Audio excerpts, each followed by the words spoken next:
So today we're talking about the Russell Street bombing, which was a terrorist attack designed to kill as many police officers as possible. It happened in 1986 in Melbourne on Russell Street, and it was organised by a group of armed robbers. And unlike a lot of terrorist attacks, they weren't motivated by some sort of deranged idea of what's in the greater good of everyone, much like political extremists or religious extremists. These people had no hardcore set belief system. They were just out to cause as much harm as possible, unless, of course, you consider ACAB a belief system. These people were just motivated by Shayne Hunter. Not by Shayne Hunter. They were an apolitical ACAB. You know what I mean? There's not even an idea of a positive thing that's coming after. It's just, I'm grumpy. They're grumpy boys. And what we hope to do today, they killed a police officer, the first female police officer ever killed on duty in Australia, and injured many others. And what we'll also talk about today is what led to these characters getting so twisted with hatred and resentment that they were motivated to do this. And that's got a lot to do with the childhood of the main organizer, Stanley Taylor. So, but we'll get into his childhood and his development and how it went all wrong for him.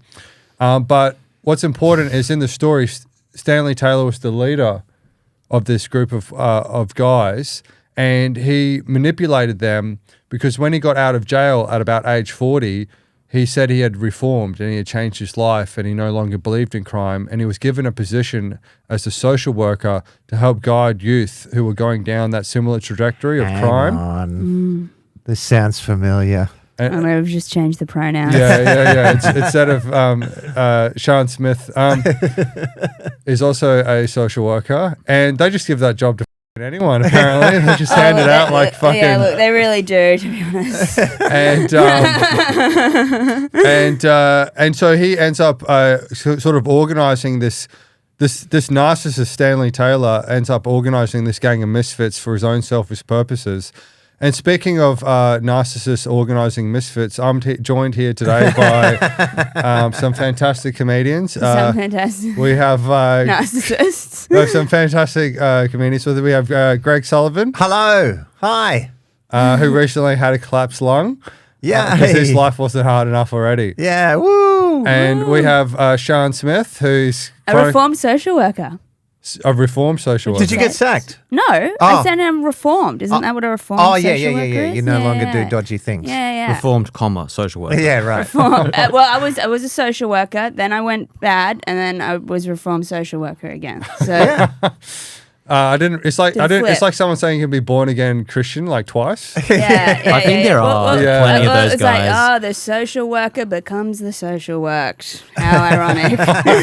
This is the baptism that'll stick.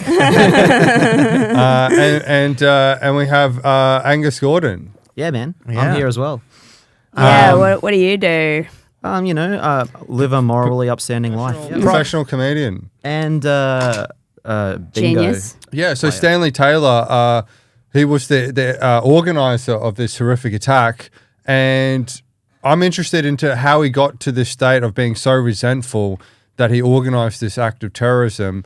And it's interesting to know about his childhood circumstances. He didn't win an award in the MICF Comedy Festival. Yeah, no, and he certainly didn't. And he went to a boys' home at age 8, and in that boys' home, it came out years later that there was a lot of like abuse that was happening there, and it's not clear what exactly was going on, but I don't think that would have helped his chances to avoid a life of crime. No.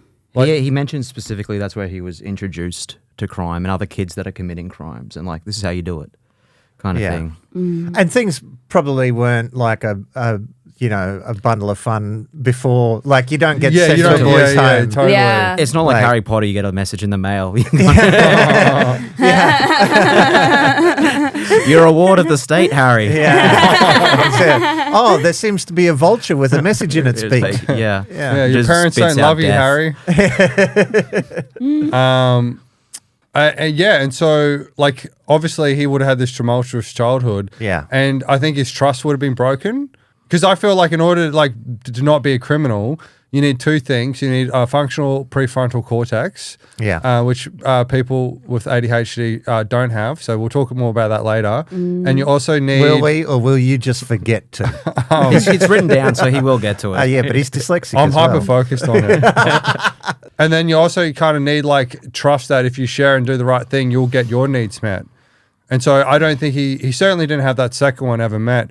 And there's a famous experiment where they get kids to go into a room and they put a jelly bean in front of them and they tell the kids, if you can wait 2 minutes without eating the jelly bean, we'll come back and we'll give you 2 jelly beans. And so the kids that are able to wait to get the second jelly bean, they look at their life trajectory like many decades later, and there's a huge correlation between the kids who are able to wait for the jelly bean with being successful in life, like having stable relationships, financial stability, happiness in general. And the kids that aren't able to are more likely to be associated with like drug abuse, crime, poverty. But one of the things this experiment doesn't mention is why those kids are like that. So I'd imagine for kids coming from a broken home, they've already lost that trust. They're not going to believe you're going to come back with that jelly bean. Perhaps like they'll be like, oh, I remember the last time my dad said, wait 2 minutes, I'm going for some cigarettes. I'll be back. And he's like, well, I'm not falling for that shit again. I'm having the jelly bean now. There's a sort of an apocryphal maybe case study of one of these experiments where instead of jelly beans it was marshmallows, and one girl, when they were out, she hollowed out the inside of the marshmallow and left a frame. So she both had the marshmallow and could get the second marshmallow. And that child is either like a CEO in prison and has revealed the nature of his life. There's a hollow, but nothing inside is a void. Yeah, the jelly bean. I definitely would have taken the first one. I would have. I would have. I think you would do it now. I think you would. If we did the experiment with you now, Shayne, you would take the jelly bean. Yeah. I'll be like, take now, suffer later. Like, and then I would have like completely regretted it. But yeah. One of my earliest childhood memories is actually my parents telling me like, don't eat the lollies that are in the fridge, and then me waiting like all night. I just kept like going back, like sneaking a lolly, and then I was just like, I'll just have one more, and I just remember going back like so many times until they were finished. But I kept telling myself like, you'll just have one, and then you'll be done, and then I'd like lie in bed for a while, but I'm gonna go get another one. Oh wow! And maybe that's why my dad left. He was sick of you taking the jelly bean. No, he was like, I can't handle this child. Well, I think your dad was doing the same thing with heroin. He was like, I'm just going to have a little bit of heroin. I'm not going to touch the heroin. And then he lied down and go, have a little bit more. Yeah. Actually, that's how I treated my drug use in the past as well. So, yeah. So the jelly bean thing, it's powerful. And for some reason you bring up children being giving lollies, and I start to dissociate. I don't know why, but I don't know if the lollies were before or after. It's weird in this experiment. The kid just sobbed uncontrollably for 2 minutes. He drew a drawing of a van. Yeah, he's curled into a in the fetal position. Cool. Maybe Greg's going to be in the fetal position at the end of this. Well, maybe. I know, shit gets brought up all the time. Well, thanks for enduring the abyss. I'm just a never-ending bummer, aren't I? Anyhow, yes.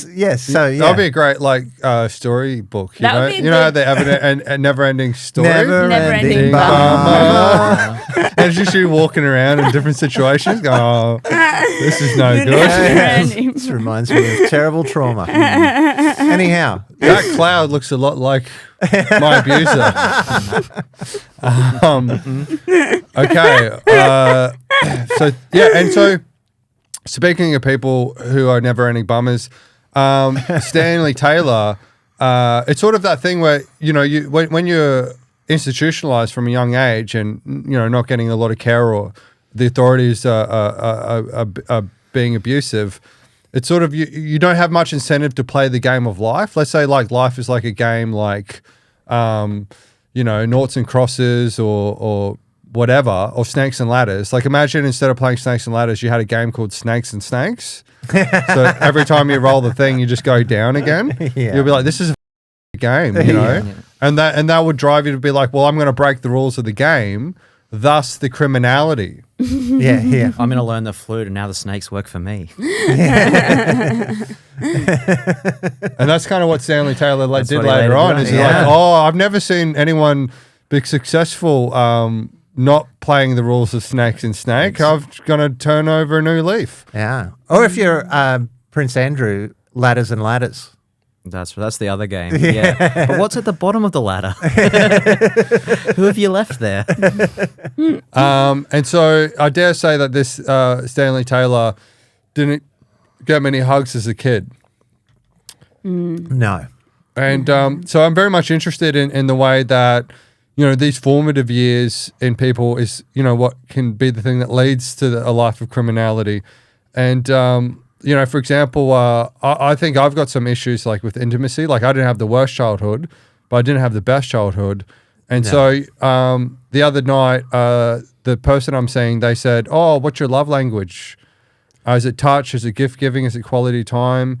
And I thought about it, and I'd have to say it's neglect. I think my love language is neglect. That's how I both give and receive love. Yeah. Did you say maybe you could just sort of leave and then get your mum to look after me? Yeah, I was raised mainly by my deceased grandmother. Oh, I'm sorry. Who died recently. No, it's all right. It was I was lucky. I got to spend some quality time with her. Yeah. And so and the other thing that's interesting about your childhood, whether it's good or bad, is that they say that the kind of people you're attracted to romantically later in life are similar to your opposite sex parent. And which is a nightmare for me because my mum was a heroin addict. And I've also found that to be the case with some of the people I date. Like the girl I'm seeing at the moment, I'm actually a lot like her father, and that I also wasn't around during her childhood, which is quite. My dad's very avoidant of conflict, right? Obviously. But what happens is we get trapped in our brains, the human brain is very good at picking up patterns, but it's not very good at distinguishing the difference between things that are correlated, they're happening at the same time, and are causally related. Like famous examples would be bloodletting. They thought it was a miracle cure because anyone who was like psychotic or whatever or experiencing pain, you get enough blood out of them, they're no longer psychotic, they pass out, or they're not feeling any pain because they're lightheaded. And that was like a treatment they used for almost everything for 500 years because they're like, oh, see, he's fine. He's passed out there. No, he's fine, mate. Yeah, no, it works. And so I think this happens not just in terms of science, but also in terms of our personalities and the way we relate to the world. So my dad would often avoid conflict at all costs, but then tragically, he would avoid it so much that when it did happen, it was so much worse than it needed to be. Because instead of like breaking off a little bit at a time, it just became a huge conflict. And but that actually would have reinforced his belief that he needed to avoid conflict at all times. Yeah, because I can imagine there was a lot of conflict in your house growing up. Yeah, like I've said on stage before, it's I remember they used to argue. My mum was like, "You're so selfish. You've gambled all the money away. I can't believe you did that. I was going to use that for heroin." I was going to, meanwhile, she's Think of other people. And then she has a cone while she's pregnant with me. And then I end up this guy. And so, I find that interesting because his belief of what he's trying to avoid is actually manifesting it. And people get into like a spiral. And so right now, he's retired early and he's driving around Australia in a van, hoping not to have a conversation with anyone. Dude, when he rolls through to the self-service checkout, he's loving it. Yeah, actually, coincidentally, I very rarely leave any comments on the internet, but this morning I made a comment about correlation and causation. Are you saying that's that correlated with this? No, it's a beautiful example of correlation where'd you leave rather this than comment causation. on Hub? Yes, yeah, I got into it about... This doesn't correlate with my erection? Yeah. No, and then the next one is, just joking, everything does. No, but I did. Yeah. Well, Thank you. But it was just. But you really, like Angus's point, was- like your brain is picking up on the coincidence. yeah, it was just a meaningless coincidence. And imagine telling someone who, but every time I have a conflict with someone, it's so much worse and blah, blah. It's like, try telling my dad, that's just a meaningless coincidence. Yeah. Yeah, well, Your you childhood can't was a because he's in meaningless van coincidence. How do you? But do you handle conflict now well? I think so. Better than I used to. That used to cause a lot of conflict, but then not be able to. Yes. I've had to do a lot of backpedaling in my life. Like occasionally when I see comedians on the comedy scene, I have to just start off with an apology. Yeah. Oh, sorry, man. And so that phenomenon, this kind of relates to myself somewhat, but I think a lot of men, particularly young men, are insecure. And so a lot of guys that get face tattoos, and I don't mean like Polynesian, this is my culture face tattoo. I mean like energy drink face Which is tattoo. also a culture. These are my people. And they get a face tattoo because maybe they're insecure and they want to be more intimidating. Yeah. And what happens is, because it is intimidating when someone gets a face tattoo, because you think, if they'll do that to their own face, what would they do to my face? It's funny, but they're not intimidating to employers. You know what I mean? Like, it's not like a face tattoo ever got them a job. No. It Well, is that's intimidating to employers. Well, But it not is so intimidating. that they get It's not that intimidation always works out in your face. Yeah. Oh well. Sean's yeah. going into job interviews with nunchucks. Yeah. Doing 6 skills. Oh, you just got to intimidate them really good, You just got to really intimidate them. Yeah. It's an example I'm fucking of- really keen for this job, mate. It's an example of what. And I know where you live. You got a knife, just It's an I can do example. the job and I can also do this. It's an When you're example. just stabbing your fingers, you're not Look, even I'll do doing it it to well. you. You're just, yeah. Sorry, saying, Greg? I've lick been. it clean. I've been You've been jumped. thwarted in my efforts to be super nerdy. It's an example of what's known in evolutionary theory as a costly signal, like a peacock's tail. Yes. Is a costly signal. Like a peacock is less likely to survive if it has a peacock's And you're tail. less likely to get a job if you've got a face tattoo. Yeah, So it if costs you happen to $300. survive, Yeah, but it is a easily read signal that says I would probably have meth or like some meth. And in a situation where it might be Well- dangerous well, to say let's- that out loud. Well, totally. So there's the cultural signal aspect of it, but what I'm interested in is one aspect that would play out, or this kind of thing would play out in different ways, which is that by becoming more intimidating, the world is more hostile to them back. And so that would actually mean that, just like the spiral with avoiding conflict, it would mean that they would perceive the world as being more dangerous, and much like an animal that puts, like a cat is threatened, or any animal, they try and make themselves bigger, they'll get another face tattoo and they get caught in a face tattoo spiral. And then the female version of the face tattoo are women with fluoro hair, like purple hair or green hair. And what that is in nature, Yeah. when an animal wants to ward off a predator, they get those colors. Yeah, like a poisoned frog. Like a poison frog, and they're trying to ward off any bad experiences with men. And so 95% of men with good judgment will see that and go, oh, well, I'll leave her alone. I'll give her some space.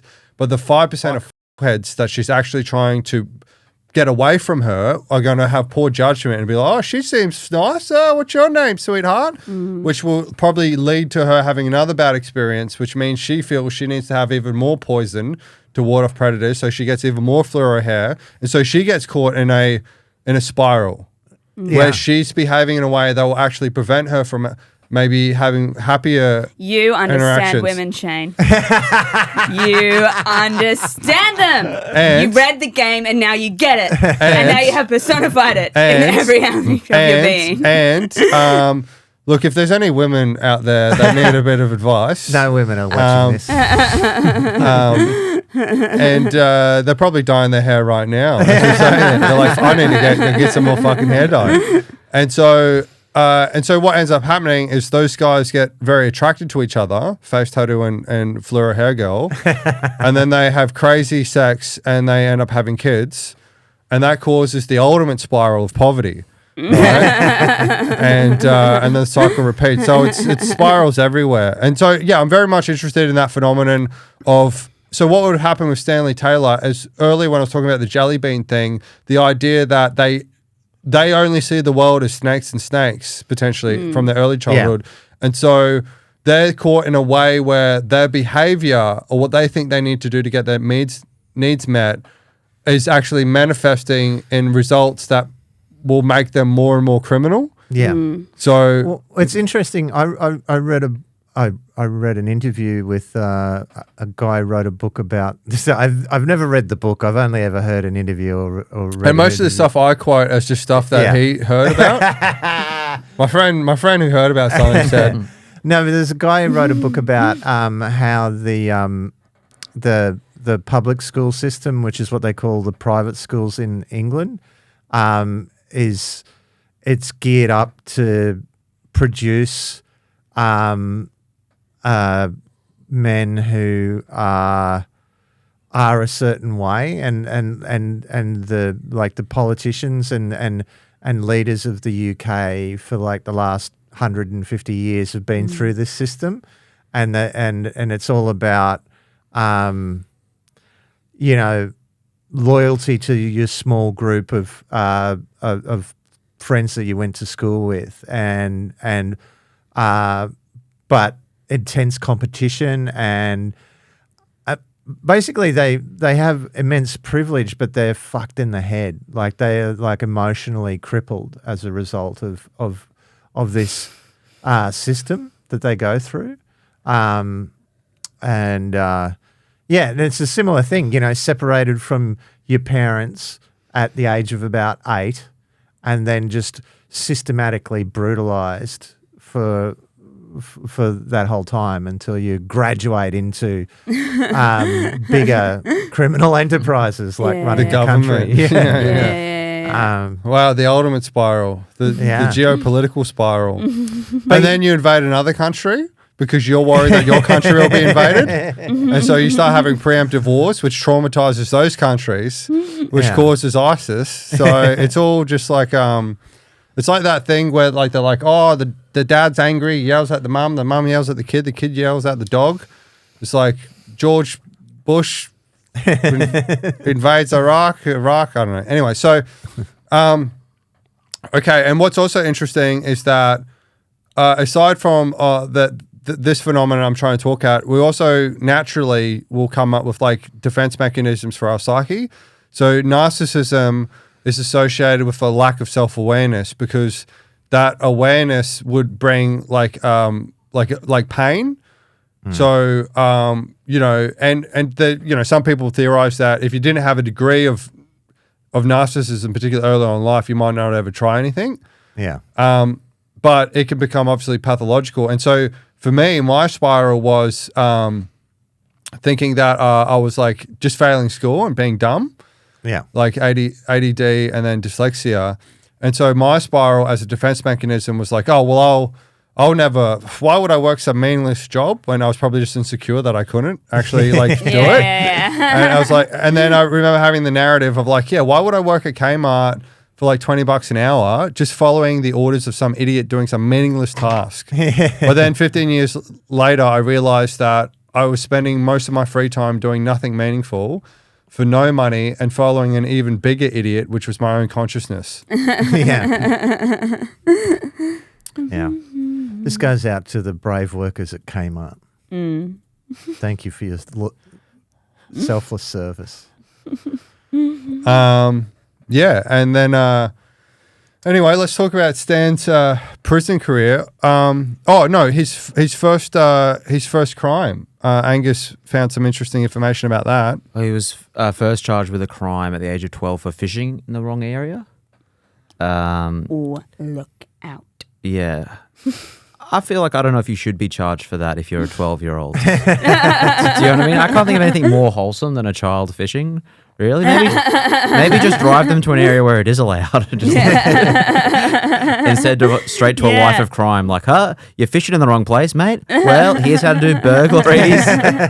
Here's how to do armed robberies. Here's how to steal motorbikes. Let's go. Yeah. It's like that classic teach a man how to fish quote, but it's like stop a boy learning how to fish and he'll blow up a police station 40 years later. The ripples from his lure turned out to be a bit bigger. Maybe if he was fishing inside a Chinese restaurant, that would be a bad place. For sure. That is a prohibited area. But if it's Because you just know like how they have the live fish. Oh, in them. yeah. Wouldn't that be weird? That was a great joke and no one gave it in. I tried. That would be. We could do that as like a fishing episode. We'll do it again and we'll edit around it. Maybe he was... Quick, we don't want Greg to get in a shame spiral. Greg, I'm- you're very intelligent. He's already You're very in it. intelligent. I'm not, he's already- I'm not Like you- ashamed. I'm just disappointed in Like your you were lack saying. of backup.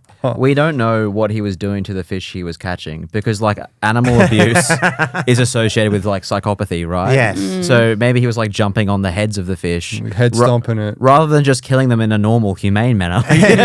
by cutting his head off in front of its I think- and then kids. gutting it. I Yeah. think fish are so weird and alien that you can pretty much do anything to them. People do feel Well, that you know way, what's yeah. interesting is I was with someone who used to be a vegan, and I'm walking through the shops, and she's like, "Oh," and I'm like, "What's on?" And then she's like pointing at the fish, like the frozen fish, and her empathy went to the fish.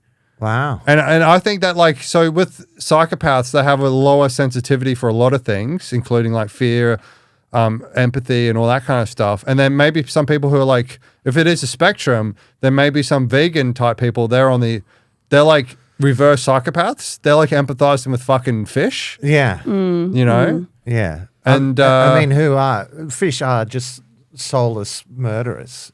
I mean, the only thing that stops them from killing us is the fact that they're either smaller than us like that or narrative. unable It's to come like- onto land. Well, if we didn't kill them, they would kill us. We're just fish that learned how to walk. Ooh. We come I mean, a lot's changed since then. But, yeah. You know, we're not so different. Well, Back that's in the why they day. said Jesus is the fisher of men, Yeah. because he was referencing evolution. And so I Stan, thought it was a gay thing. Anyhow. Oh, really? You Well, got, they don't. They could you have said said Mum men Grinder? and women. you're starting your own radical Protestant sect. A Christian sect that denies power to women and has a lot of hang on. You're like Martin There's Luther King there's Jr., already except one you're of not them. nailing it to the front door. fun stuff. So Stan's I don't think you meant that. Stan's prison career. So he ends up in this life of crime where it starts off with like armed robberies and then burglaries, and it just progresses. And then he ends up spending more of his life in jail than out of jail. Was Stan a drug user? I'd assume he's probably dabbled in it, but I'm not too sure. It doesn't particularly mention drug use in any of the articles an I could find alcoholic? about him. It doesn't mention that either. Ah, that's odd. I think he spent so much time in prison that he wouldn't have had a huge amount of access apart from prison contraband. But that doesn't seem to be the motivating thing in his crimes. I've heard it's not that difficult. Well, I mean, I've heard that it's possible to get drugs in prison. So he became very adapted to his environment, and he ended up leading like a prison riot. He ended up escaping prison, maximum security, and they wow. don't even know how he got out. He was a go-getter. It's like a mystery. Wow. Yeah. And in those 5 days he escaped, he robbed 7 banks. Wow, that's more than one a day. Yeah. Yeah. And I did an arts degree. Yeah. You're really, yeah. Wow, that's more than one.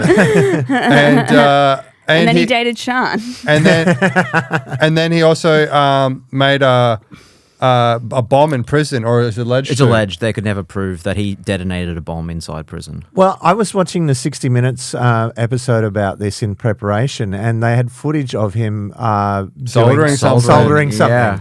And I'm going, if you're going to do a bombing, like that is, you don't want to be on camera Right, soldering things shit. or testing electrical well, he's like resistance. he's like the MacGyver of evil.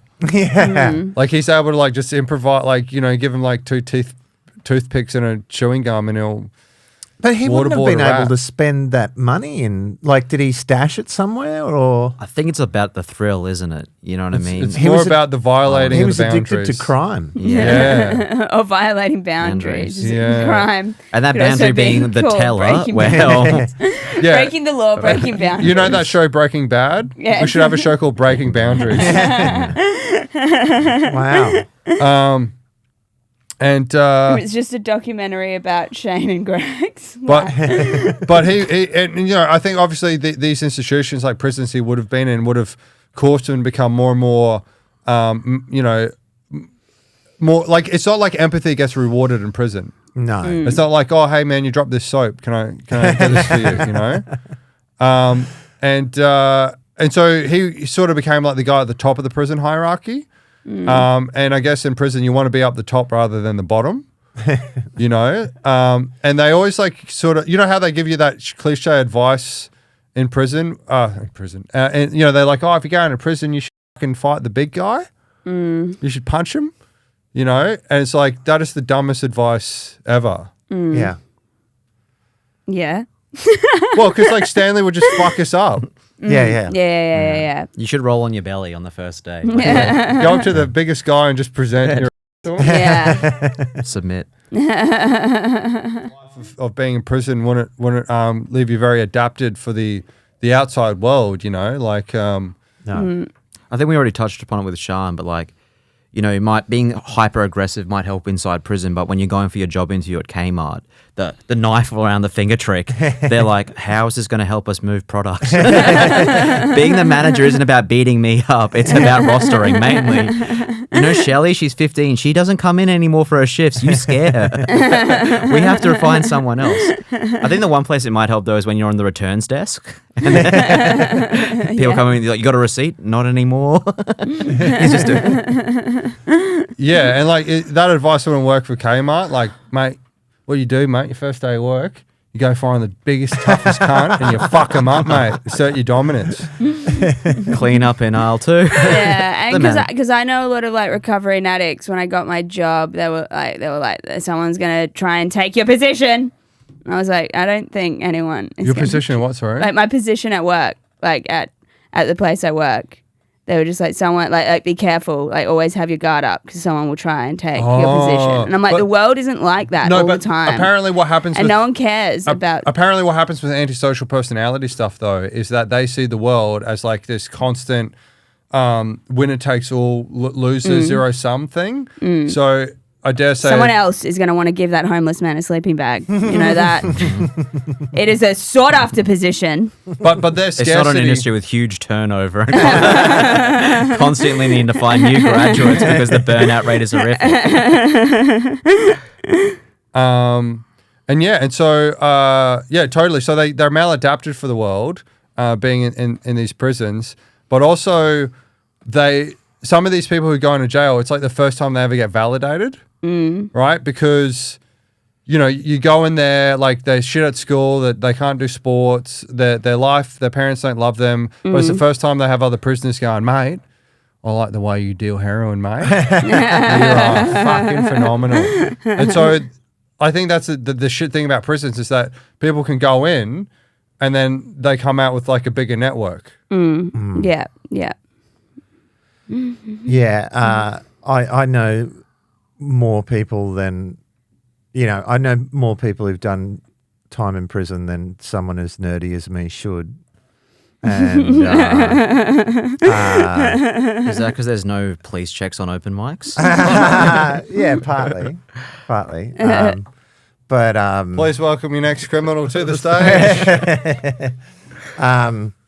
yeah, that none of them are fond of it, but they like I was talking to one guy and he's maybe a little bit older than you, Shayne, like mid 30s, early 30s, sort of 33, 34. That's me. And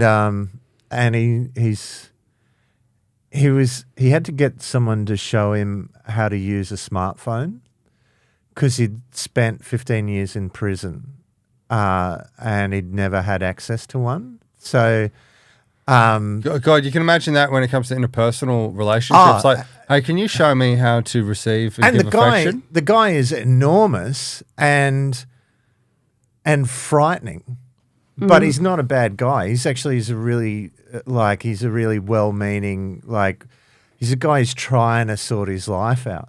But he's terrifying to me, and I'm used to being around people who've I'm more used than most people to being around people who are like that. And it's difficult, man. Like, there has to be consequences for antisocial behavior, but it's I just think that they shouldn't let them hang out.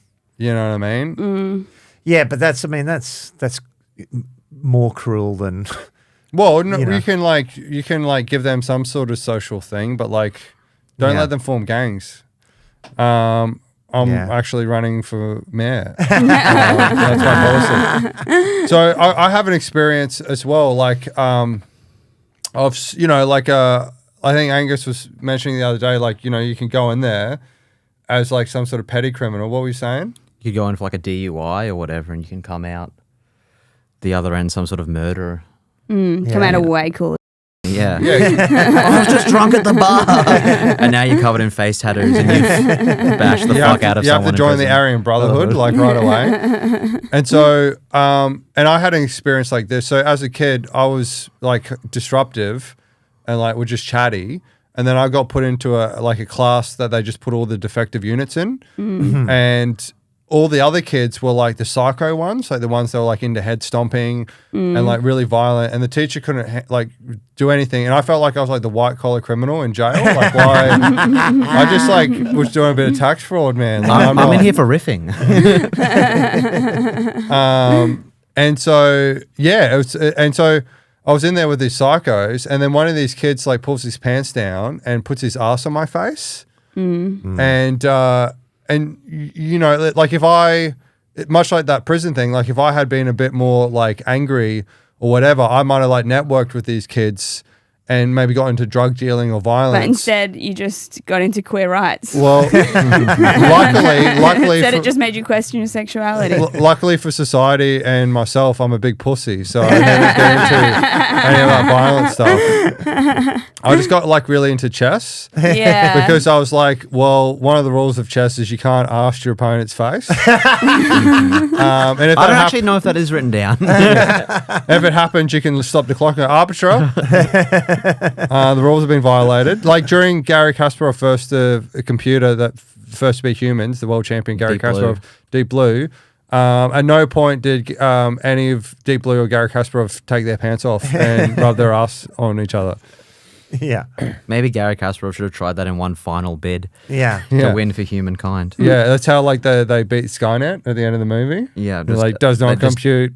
It's like the same scene from Braveheart where they all show the English army their butt, but it's just a one computer and just like starts fuming. Angus, you found something very interesting about this Stan guy. About he was an actor. Yeah, not only was he a violent criminal, he was also a prodigious actor inside Pentridge. He was part of the Pentridge Prison Players. PPP? The PPP, yeah. Wow. Which, what kind of plays do you reckon they did in prison? That's so funny. Kitchen sink dramas? Yeah, maybe. Bit of Shakespeare? A bit of Shakespeare, yeah. Maybe like a Romeo and Juliet, but instead Shakespeare. Instead of Montagues versus Capulets, it's like Aryan Brotherhood versus Nation of Islam. That would be a difficult... Waiting for parole instead of waiting for Godot. It's still an absurdist play that never comes. That's so cool. Oh, wow. Imagine because being a theatre kid, like at school was like a death sentence, and then like being a theatre kid in prison. Well, I think what's interesting then is all the prison guys are like, oh, we know we can fuck these guys. Except maybe they don't like it as much because those guys would like it. Well, the thing is I think the fact that Stanley was at the top of the hierarchy, he would have been like, it would have been acceptable for him to do it. You know what I mean? Yeah. Yeah. Like instead of going up to the biggest guy and fighting him, you've got to do like a soliloquy and make him cry. Like that's how you get upset with. Like you got to show true emotion. This guy's range is incredible. I mean, it makes sense though. He if fucking you want punched me in my heart feeling spot. I don't understand what's going on. This has made me touch things that I've been repressing for years. He shanked me in the inside. I don't know how. It makes sense if if you are a psychopath to get better at emulating emotions. This is saying. Says the man who's been a comedian for 30 years. Oh, you're a great crowd. Love to be. I'm happy to be here. What's funny you mentioned that, Greg, because a friend of mine used to be a heroin addict. He used to hate how actors would always get like the awards. And he said that like he had to act his entire life, you know, like, is there a problem, officer? And scene. If we're thinking of the same guy, he was a heroin actor and he was an actor. Oh no, there's probably multiple guys. Oh no, There's heaps. There's so many. This was a different. So so many actors. That's actually another thing we're going to come to. Yeah. But he even outside of prison, this guy got TV work on the show 1979 cop show Prisoner, and another show in the 80s called Cop Shop. Like he was getting like paid acting work. Oh wow! As well, he pursued it outside of prison. I have a link to Cop Shop. Oh really? Which I can't describe. Oh, okay. I've got some really great information that is not only pertinent to this podcast, but also interesting and relevant, but I can't share So he it. was on Cop Shop? He was on Cop Shop, yeah. Wow. Yeah. I think he was still kind of playing baddies. Like he'd been method acting his entire life. Yeah, he wasn't the distraught victim going, help me, save me.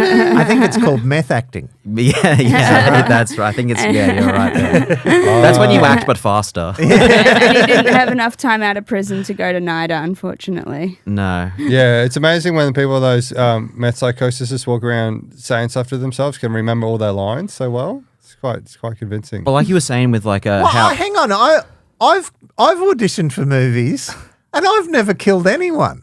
Hey, brother. Well, there you go. Maybe that's part of the process. Yeah. Well, it's interesting that you were talking about like your friend saying that like actors don't deserve awards, but I think actors actually deserve more awards. Like Hollywood is a safe quarantine for people with narcissistic personality. Do you know what I mean? You set up hotel quarantine for COVID, you set up Hollywood for narcissists. Like if they're there accepting awards, they can't hurt anyone else. You know what I mean? That's true. There should be a Narcissist of the Year award. And like the theater is just robots clapping forever. And the orchestra never plays you off. You're just like, thank you so much. Eventually they just wither away and die under the weight of their own self-esteem. Yeah, totally. Like, because they pay them like hundreds of millions of dollars, like some of these actors. And like, that seems outrageous because you're like, oh, what about the starving children? But it's like, do you know the damage that Leonardo DiCaprio would do if he wasn't in Hollywood? Like, that's like, he's being paid off. Like he could go up to a nuclear base and they'd be like, Holt, do you have like the secrets to be here? And it's like, do I need to? And just give him a little wry smile. And they're like, go through. He's just so charming. He's too hot. Oh, yeah.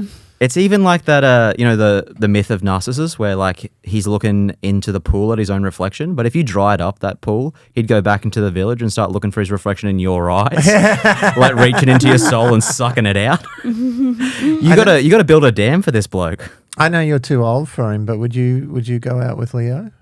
Yeah. Like, I think anyone in this room would go out with Leo. We'd all do it for the money, definitely. Yeah. But we're all over for the brag, bro. We're all over 25. The brag. Yeah. We're all too old. Yeah, no, unfortunately, but yeah. Dreams crushed. Yeah. But it's interesting because like charisma is like obviously like it seems like, oh, why would Stan do something that's so like kind of like, you know, almost like not, you know, super masculine, like acting the theater, but like he would have been like, oh, actually it makes you really good at lying. Yeah. And once I realized it's just fucking, you're just better at deception, mate, you know? And so it was like him refining his skills. In a way, charisma is more dangerous than MMA. Like if he just practiced MMA in prison, he would be one guy who can do MMA, but he's practiced acting, so now he can recruit an army of MMA guys to do his bidding for him. Yeah. But, Have you ever? Yeah. Well, it's not like Hitler, you know, was like started World War II because he was like really good at like doing spinning kicks. You know what I mean? Yeah. Like it was the charisma that like was the dangerous thing. It was that golden And tongue. so what's kind of funny is like being a theater kid in school is like really lame. And like I was in a drama, but then you'd get like bullied by like the kids into football. but then it's like, yeah, wait 20 years, mate. I'm going to fucking play you in a movie. Checkmate. I went out with an actor once, a very good actor. Yeah, she said she loved you. Yeah, she really She said you're a convinced me lovable person. that she liked me. Yeah, genius. And what's also interesting is that like a lot of the prisoners, I think Angus, you know about this, about some of the prisoners that went here. Yeah, well, as I was like sort of researching for this podcast, it's like amazing how many successful like authors and playwrights and actors were inside Pentridge prison at the same time. Oh, really? Like heaps, like way more than the general like population. Berlin. It's almost like there's some sort of like link between like creativity and criminality. Like there's something that allows you to reach outside the box to be in a creative field. Also lets you reach outside the box and go, I don't need to pay for this. And what's on that point, apparently like 60% of the people in prison have ADHD. And ADHD's first name was moral deficiency disorder. And it's associated also with creativity. And so it's the idea that, like they instead of doing the conventional rules, they're being like really creative and thinking outside of the box.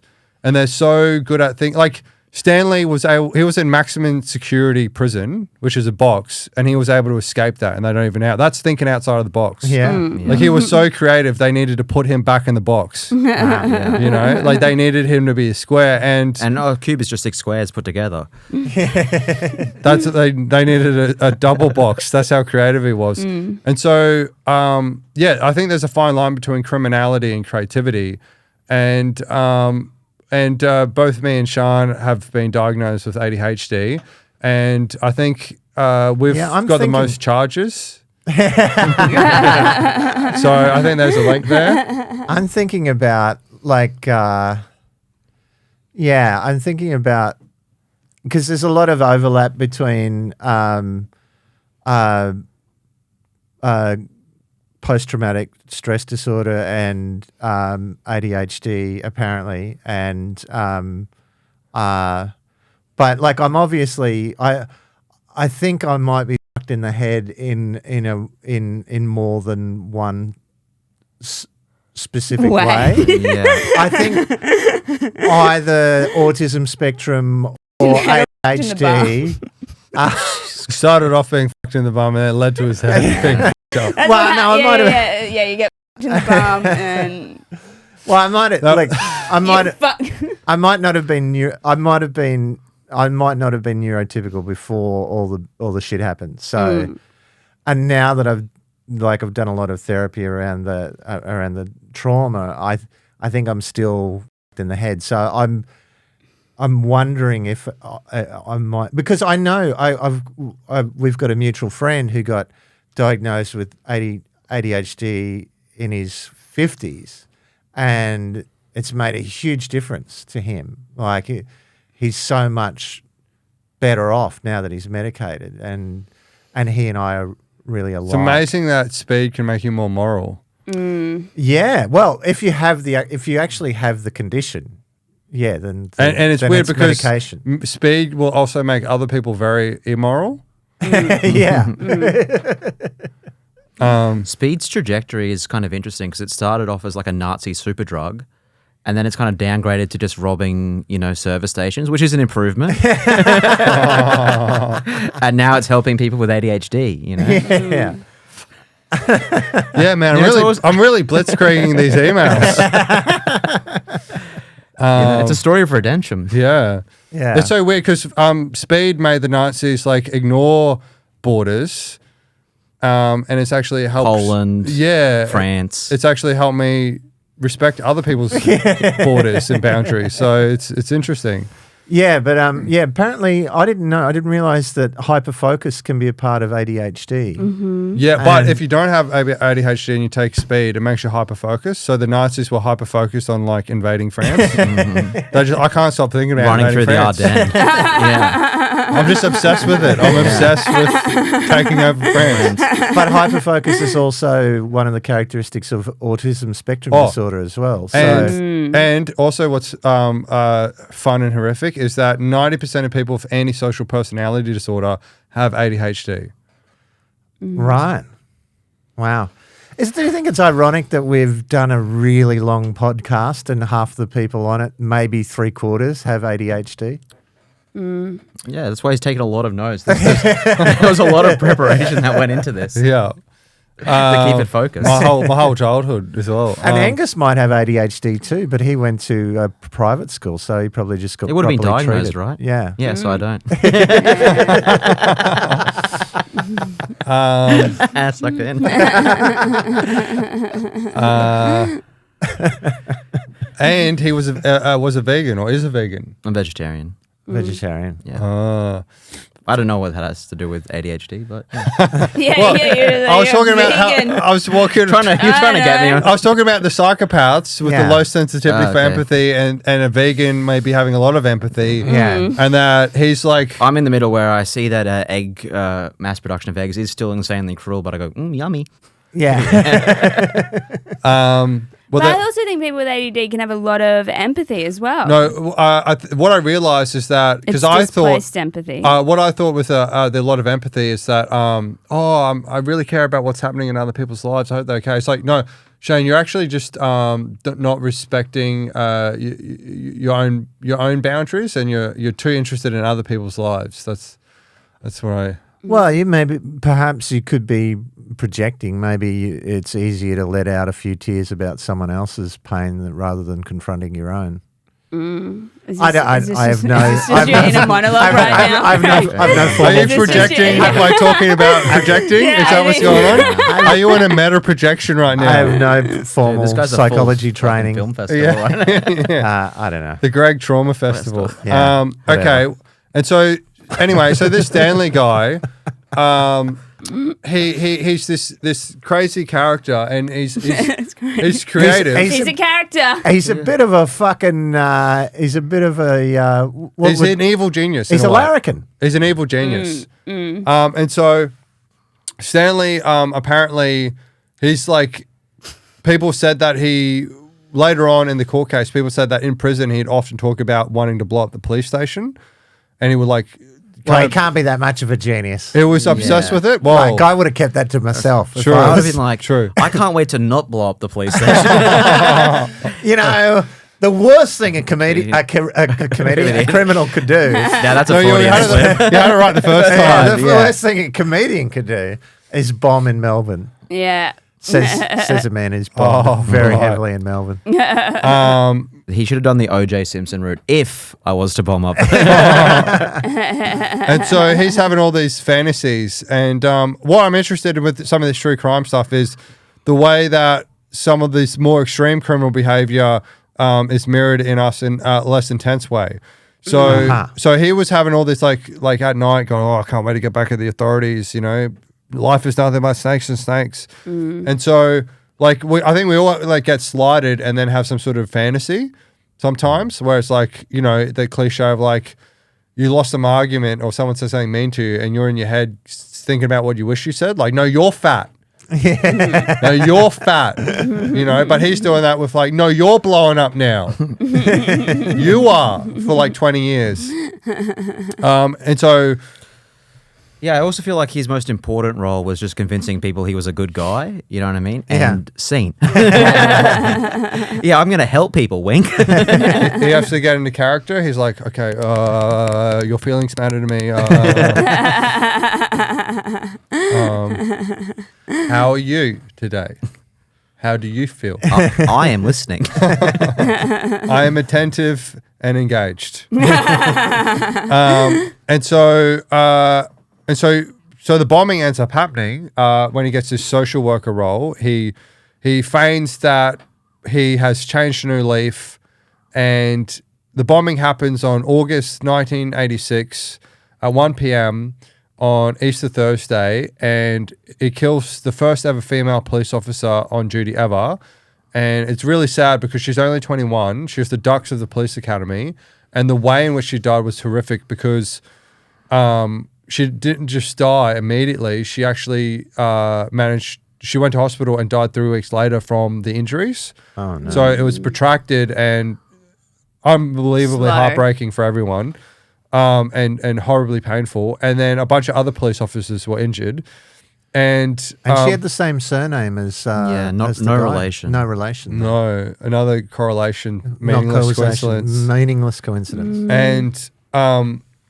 And so this happened at 1 p.m. instead of, if it happened at like 1:05, there would have been more people out for lunch. And luckily it was a public holiday, because usually they would have, a lot of the time they have school excursions. And so they potentially would have killed way more people.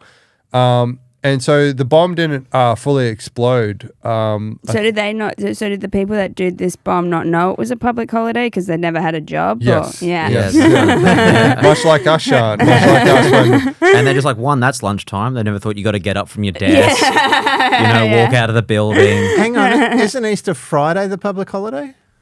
I don't think mate, Easter Thursday's I'm a public a holiday. comedian. I We mean, don't know. criminal. Right, maybe for schools. There was no kids at the thing this day. Oh, there was no school that day. There was no school that day. It was People school at work. It holidays. was school holiday.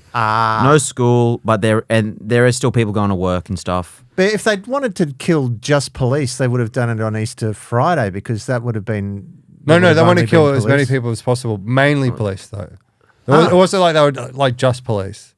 Really? They weren't like, oh, we're gonna only hurt police. Yeah, the more I find out about this guy, the less I like him. Yeah. They were also they'd been doing a lot of very vicious armed robberies in the lead up to this crime. Like they'd robbed an ANZ bank. They'd robbed a bunch of armored vans, and they weren't just like, give us the money. They're like, we're also going to kick you on the head a bunch while we're doing it. Oh, Yeah. they were bad They people. were They trying were to be as savage as possible. And so they were out because they wanted. Well, that's the thing. Is it's like a lot of the time, evil seems to be, it's misguided. Communism, people swept up in this romantic ideal, and the ends justify the means. It was going to be for a greater good. That's one form of way evil things happen. But these guys seem to be evil for evil's sake. They were out to cause as much harm to as many people as possible. Wow. They called their gang the Animals. Wow. And it feels like when you're calling yourself the Animals, you're kind of dehumanizing yourself. You know what I mean? But there's two ways to hurt people. You can dehumanize them, or you can dehumanize. Like apparently Vikings and Self-depreciating. classical Greek warriors would try and get into like an animal state, like berserker state before battle. And I feel like these guys are doing the same thing, but they've picked the wrong animal. You know, like they've picked like a wolf. And they're biting people, but if they pick like a guide dog, they would have done selfless acts of service. I like how guide you dogs said, and the boys. you know how classical Greek warriors, like we also went to private schools. You can have all been on Wikipedia. Anyhow. It's still the same. No, well, these guys sound like real jerks. Yeah. More like Thanks, Norm. more like the jerks and the boys. And so the bomb doesn't fully explode. And it's weird how it plays out in the documentary, right? Like, Well, they don't tell you exactly like how the schematics of the bomb worked, right? They're not like, they say it doesn't explode, but they're not like, and this is what you need to do to make your own bomb at home. First, you get gelignite. These guys got it from an abandoned mine. Now you should test the safety and security of your local mine shafts to see if you can also hijack gelignite. But weirdly, like they had like an alarm clock and like a rudimentary circuit with like half the gelignite in the front of the car, half in the back, and they've like just stuffed in like nails and tools and stuff to make more shrapnel. Because a blown up car isn't enough. You need more. But that actually helped tie the criminals evidence to the later on, yeah. They found they hadn't used all of their tools as shrapnel. They'd kept some of them that they might need later. And they're like, this is from the same set. You know, that was evidence against them. Wow. But they just had like a Chuck's wipe breaking the circuit while they drove to the police station. And the police were like, they're so lucky they didn't just blow up. You know, on transit. And also feels like a great ad for Chuck's wipes. Like tough on stains, tough on explosives.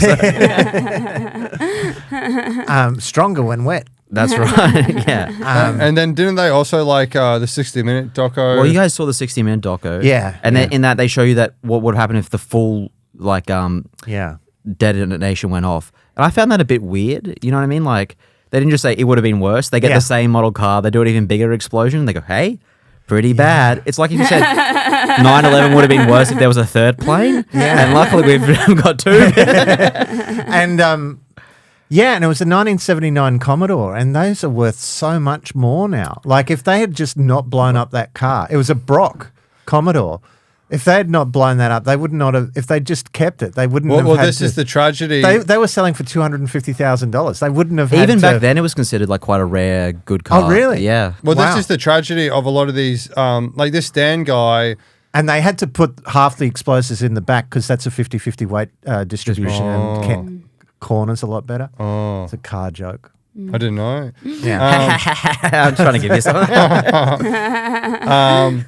But yeah, no, you're right. There's a lot of always in these stories. There's So there's something I read that really stand out to me, which is that a lot of these people with antisocial personality stuff going on, they don't realize what's in their own higher self-interest. And it's like these people's brains, like the brain to escape out of maximum security prison and like lead a riot, make a bomb in there somehow. Like how the fuck do you even get a bomb in prison? You know, like smuggling bombs up your ass. That's right? a dangerous fart, potentially. Yeah. And that brain could have been applied to so many other domains in life and, you know, been very successful. But I don't you know, I like you and me and Greg. Probably Angus is a bit different, but like we don't know what's in our self-interest. Full stop. But like we're not going to murder someone. Well, no one has a complete idea of what's in their self-interest. Yeah, no one's got a complete but idea. it's like a spectrum. What's in their own self. Like you can get better at it. Like many years ago, I thought making memes about ANCAPs was in my self-interest. Yeah. Now I realize it's like having coffee in the morning instead of buying it. Yeah. Yeah, and you know, I thought when I left a violent man, sucking dick for money while on crack was in my self-interest. Turns out it wasn't. Right. It really couldn't have been less. The bomb goes off. Tragedy. The cops look all through the evidence. They're meticulous, but they're not able to work out where this bomb happened. You know, this is 1986. Yeah. And so the first lead was they thought that maybe someone was trying to blow up the family court, which was quite close to the police headquarters, because there had been a series of attacks on family courts in New South Wales. There was The a family guy court killings. Yeah, there was a guy who killed a judge, killed his brother-in-law, and he was motivated because he lost his court case. And I dare say the fact that he went around murdering people was kind of maybe proved that maybe she had a point. Yeah. You know? Probably didn't deserve custody. No. It's hard to work out what's correlation and causation, but in this case. And then the other suspect, they had a Nazi with an interest in bomb making. And he was appearing in court that day when the explosives went off. And he was being charged with attempting to kidnap a police officer, take them up in a light plane, and then throw them out of the plane. It's creative. Which is another extremely creative, theatrical. Like, what was his other plan to like? You can tell they're dangle good an at anvil? why they're good at poetry and playwriting and all that kind of thing. And just you put a know? little bag of clues underneath. Like, all police are like, oh. Wow, that's like he took being a Nazi really seriously. Like he was doing Pinochet fan fiction. Yeah. Yeah, Instead of over the totally. MCG instead of a soccer stadium. Yeah, And Keeping then it local. And then he Shayne got that joke. and then I do know a little bit about right-wing extremism. And then 17 months later, he gets shot outside of a chiropractic practice. And what's kind of funny about that is that chiropractic is like a bit of a new age kind of bullshit thing. Yeah. I would imagine that might be the most offensive thing I've said on the podcast to some people. And look, if it's your delusion, that's good for you. And I'm the crazy one. You're right. You should feel bad for me, not angry at me. It feels good to be touched. And it certainly does. And then, well, if you give him consent for it, Greg. And so what's funny about that is he's into like wacky beliefs, but it does kind of fit the profile. Like he's into Nazism. Yeah. So of course he'd be into some other like pseudoscience. Like he's into racial purity science. Of course he's going to be he's probably into star signs. He's probably like, oh, Geminis are the superior star sign. The master star sign. Well, one of John Ronson's books, he said that like, you know, in terms of mailing lists, the names and addresses of people who buy lotto tickets are worth more than anyone else's names and addresses because if you buy lotto tickets, you can be scammed by anything. You'll just throw your money at anything that comes your way. So How do we get our hands on those? You gotta set up I'm a news feeling very agency. creative right now, guys. I'm feeling very creative. So if we wanted to really fill up this, if we wanted this podcast to take off, we would buy those. Listen to this lottery podcast lists. for your Buy the chance to lottery win. tickets, sell them at a reduced rate, so you get the people in over their local news agent. But in exchange for that, they have to give you your email address. Nice. See, usually I'm just creative by myself. It's great to be creative with a group of other creative people, you know. Yeah. And then the third suspect is a guy called Cluedo, which sounds a lot like Clue. So no wonder the cops thought it was him. And he was making a fake. They got a tip that he was making a bomb. Another nutcase interested in explosives. Yeah. And then he was, and then they found him, and he said he was going to bomb the Flemington police station, but it was just a fake bomb. He just wanted to like scare them, and he was also like another like armed robber. And so this is the context that's going on in this era in Melbourne. So imagine being a police officer. Your headquarters have been blown up. Yeah. One of the brightest young people in your world has been brutally, tragically murdered. It's almost like there was something in the air, like lead. Yeah. We were saying there needs to be a different metal put in the petrol now to lower the crime rates, like lithium. Oh, I feel so relaxed now. I mean, petrol prices are a bit more expensive, but I don't mind it too much. Yeah. I'm going to get the lithium to this. Yeah. Yeah. I've had too many When confrontations did this week. Because they took lead out of petrol after we were all born, didn't they? No. No. When did they do it? I It was after you were born. I don't know. I know my dad said he used to have to sell the newspaper in like around like peak hour traffic as a boy, so he was just like surrounded by lead all the time. Right. So And that was the last job he ever had. It was completely phased out in I hope- Australia after the 1st of January 2002. Wow, that's late. Yeah. Your I'm sure- mum could have been pulling cones with well, you know, cigarette, with a car you going know, next to cigarette it. and tobacco. Yeah, yeah. Thanks, Greg. You know, apparently, like I didn't know this, but in cigarettes, there's small amount of lead into tobacco because lead's in really? the soil. Wow. And there's also like radioactive isotopes, Yeah. just small amounts, but they're Probably there. shouldn't smoke ciggies. Hey?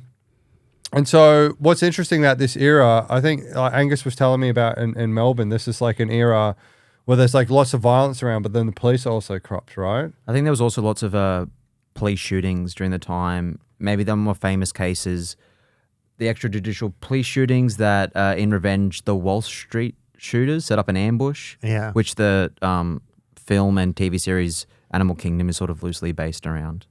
So the cops started like just losing their mind and started just shooting these criminal people without like a trial and stuff. And then there was like a revenge killing ambush. There could be it could be an argument made that perhaps, I mean, maybe one or more of the police were corrupt. Yeah, I think that's not been documented in yeah inquiries and perhaps and- they were shooting people to And so, like, keep a lid oh, on of the course, corruption. definitely. Yeah. Man. And so the breakthrough But happened. That's kind of thing that's happening at the time. Yeah. So the breakthrough happened when they found the car, when they're looking through all the evidence, the serial number on the car had been drilled instead of grinded down.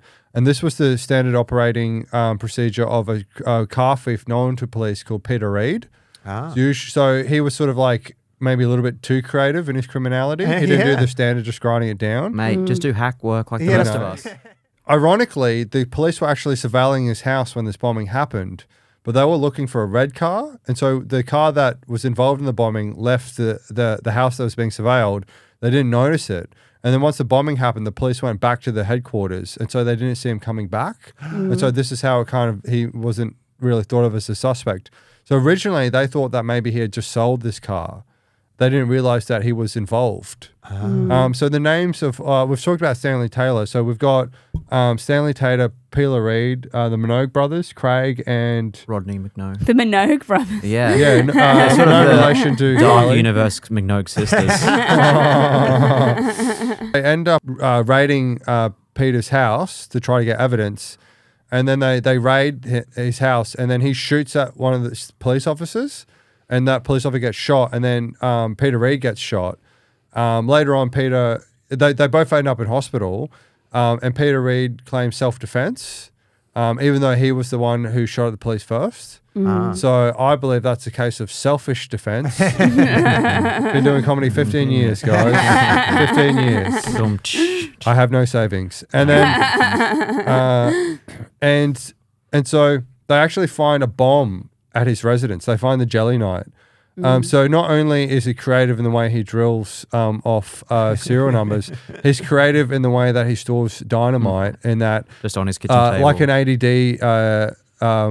No offense, Sean, but that's something you would do. You would put dynamite on your kitchen table. I don't know. I forgot about it. Where's my dynamite? I've lost my dynamite again. Oh, there it is on the kitchen table because I didn't.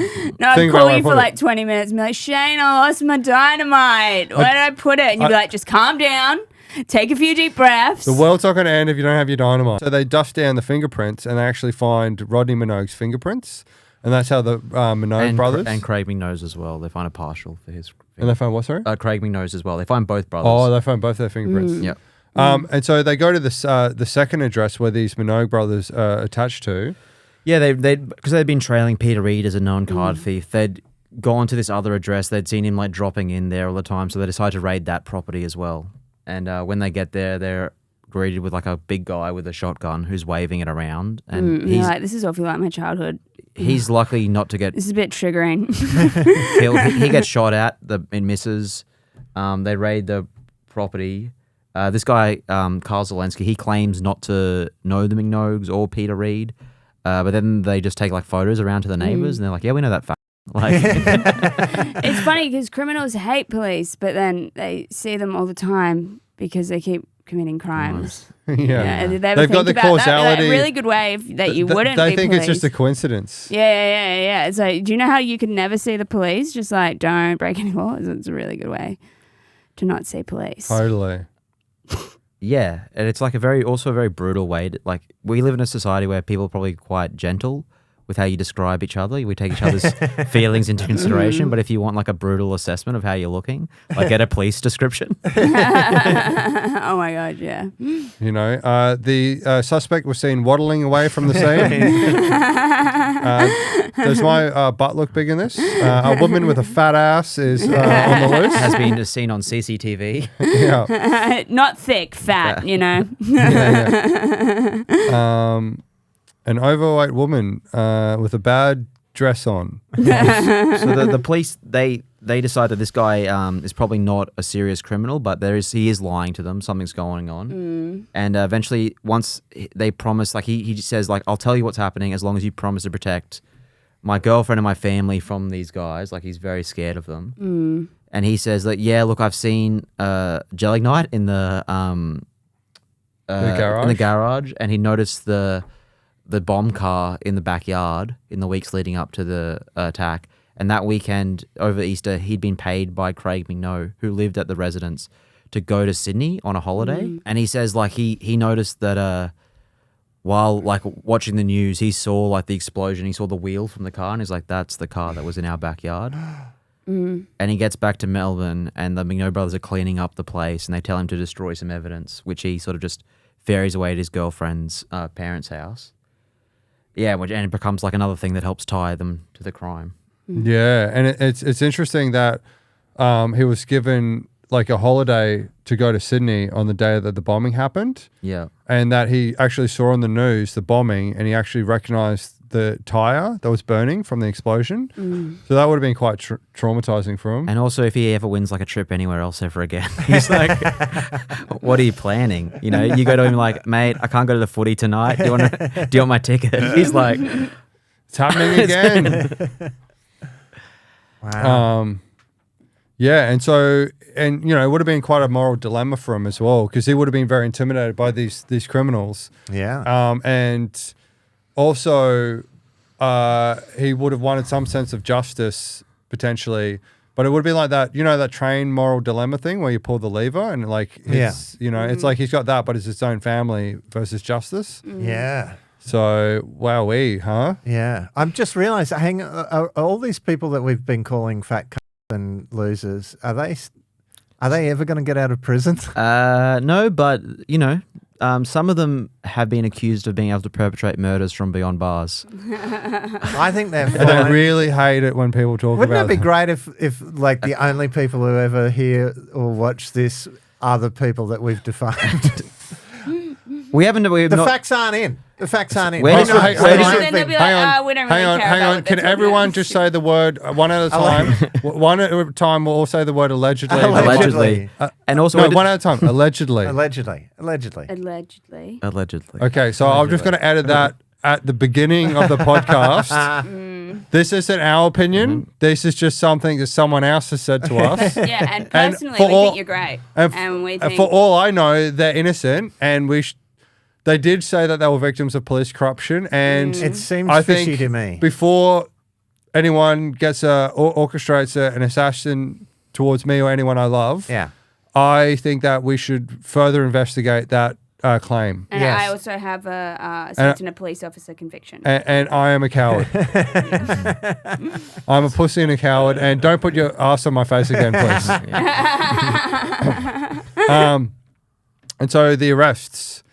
So eventually, there's enough evidence that they then go to. They find. How do they find Stanley Taylor again? They found his They go driver's to license. the big no.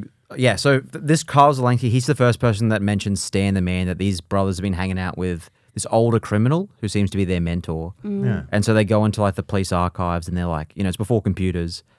One of the detectives finds this Stanley Taylor, and then he has a car registered to the McNode brothers' parents' address. So they're like, fuck, it's this guy. They talk to the McNode, the mum. She gives them up the brothers where they are. They go out to the bush where they've been staying.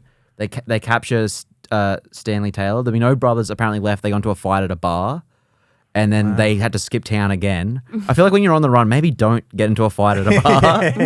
Like, hey, everyone, it's me. They were just a bit too creative in that. Too bar. creative, yeah. He gives them up. He gives the brothers up. He tries to do the whole thing like, I was just, I couldn't control these boys. They're wild. They're wild. Like I was just trying to help them. I'm just a social worker. But because And he's scene. and seen. But unfortunately, because he said, he'd been telling other people, I want to blow up the police station. Yeah. So that kind of came back to bite him on the ass. Wow. And they get the McNode brothers. They find them, and it goes to trial. Because he was in Cop Shop and Prisoner. and Prisoner. I just expect they found out that he was connected to Minogues because he did like a TV Week interview where he Yeah. said, "I'm very good friends with the Minogue brothers, and I really would like to blow up the police station." I think one he was day." Craig McNode's caseworker. Oh, really? Yeah, that's how he met him. And through Craig, Yeah. his brother Rodney had been in prison already and was cellmates with Peter Reed, and that's how he got the gang. And so it's sort of like, I know with like NA and stuff, people have sponsors. It would be like if their sponsor was like, hey, you want to get some heroin? It's like the fox guard in the chicken coop. Yeah. And that's the tragedy of this Stan Taylor guy is he's encouraged these people to become even more vicious and extreme and abuse this position he was given. And he was given this position because they have no standards for who they hire as a social worker. I guess in the aftermath of it, Stanley Taylor gets life. Craig gets 28 years before parole.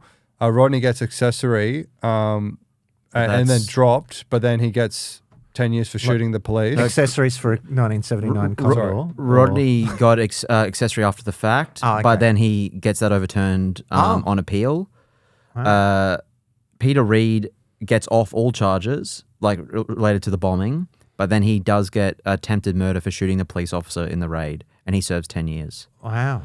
Yeah. Stanley Taylor's now deceased. He died in a prison hospital. Oh, yeah. Well, he was a real asshole. Yeah. Okay. Yeah. Yeah. Craig McNoe is still alive. Not long after he was incarcerated, he killed a man in prison. He put a bunch of 5 kilo weights into like a pillowcase and he bashed him over the head with it. I think maybe he got framed. Maybe. Yeah. We don't know. We don't know anything. He sounds like the victim of this whole thing. Yeah, I think Stan was the real mover and shaker. of it all. Well, He was just a young man who fell into the evil clutches of a bad Craig guy. is a very prolific writer. from behind bars. He went into prison being illiterate, and in prison he got a Bachelor of Arts degree with honours, and he's the first prisoner, I think, in Australia or maybe in Melbourne to get a PhD from behind bars. Wow. And his is in sort of like a police reform, prison justice. That's his area, but his writing isn't available to the public until 2027, I think, for potential, security reasons. Wow. Or something. But you can follow his look up his website and follow him on Twitter. We're not plugging his. I'm deleting. You can delete all I'm that. not going to plug his. But stuff. maybe just to delete all of You know this how stuff like about him. like a comedian goes, oh, you can follow. You can follow him on Twitter. Right. Yeah. It's weird that they have like Trump doesn't have a Twitter account, but a prisoner can have a Twitter account. Yeah. And I guess that the tragedy of all of this stuff is, what could have been with these guys, because they're not dumb. No, he's a doctor. Yeah. And so what's interesting is Dr. Death. Yeah. what's interesting about this Dr. is, Alleged. is I think in like 100 years time, I hope, we'll probably be dead. I mean, humanity might be extinct, but in 100 years time, maybe the way we'll probably be dead. We will. No, we will be dead. Well, we might be dead sooner, depending on who listens to this podcast. I was lucky to make it here today, to be honest. And Just an endless bummer. see, Greg isn't worried about anyone like coming after him from what he said on this podcast. 'Cause he's his own biggest threat. Yeah. Side note just says bummer. Yeah. That's the epithet on his grave. What a bummer. Yeah, what a bummer. I won't have a grave. I think that the funeral industry is a rip-off. I want to donate my body to science. No, okay. This is a dead fat man. Yeah. This is what I don't happens care what when they you smoke do. I weed just for a don't long want time. to. Yeah, I don't. Yeah, I just don't want to pay anyone to be buried. You know, I think I Or was looking this burnt. up a couple of years ago for a joke that no one ever liked. But so many people think that when they donate their body to science, it's going to go to like the medical industry. But often it often goes to like the explosives. They got to test what will happen if I blow this up. That is science. Yeah. Yeah, it goes to that as well. Yeah. And sometimes they donate it to like 60 Minutes. Yeah. So you can sit in the front seat of it. Yeah. This is what it would have been look like if there was three passengers. Wow. So I guess the takeaway from this is, just the way that people can end up in these spirals, these feedback loops. Yeah. Yeah. And their life goes crazy. So